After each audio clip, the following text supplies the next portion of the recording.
কারো জন্য অপেক্ষা করা ভালো, তবে এর মূল্য যে বোঝে না তার জন্য অপেক্ষা করাটা হলো বোকামি। আঘাত ভোলা সহজ, কিন্তু অপমান ভোলা সহজ নয়। পৃথিবীর সবচেয়ে নোংরা ডাস্টবিন হলো মানুষের মন। কবিগুরু বলেছেন, একজন বিশ্বস্ত বন্ধু 10,000 আত্মীয়দের সমান। মানুষ বড়ই অদ্ভুত, ভদ্র আচরণকে দুর্বলতা ভাবে আর বদমেজাজকে ভাবে ব্যক্তিত্ব। কিছু অজানা প্রশ্নের উত্তর শুধুমাত্র সময়ের কাছেই থাকে। সময়ের সময় হলে সময় নিজে থেকেই অজানা প্রশ্নের উত্তর দিয়ে দেয়। কুসঙ্গ অপেক্ষা সঙ্গীবিহীন থাকা অনেক ভালো। বাস্তবে বিজয়ী সেই মানুষ যে জয় এবং পরাজয় উভয়কেই শারদে গ্রহণ করে। এপিজে আব্দুল কালাম স্যার বলেছেন, তুমি ওই মানুষটাকে সর্বদা খুশি রাখো যাকে তুমি রোজ আয়নাতে দেখো। পরিস্থিতি যে কোনো সময় পরিবর্তন হতে পারে, তাই জীবনে কাউকে কষ্ট দিও না। আজ হয়তো তুমি শক্তিশালী, কিন্তু সময় তোমার থেকেও বেশি শক্তিশালী।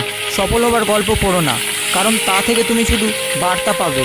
পড়তে হলে ব্যর্থতার গল্প পড়ো, তাহলে সফল হবার কিছু ধারণা পাবে।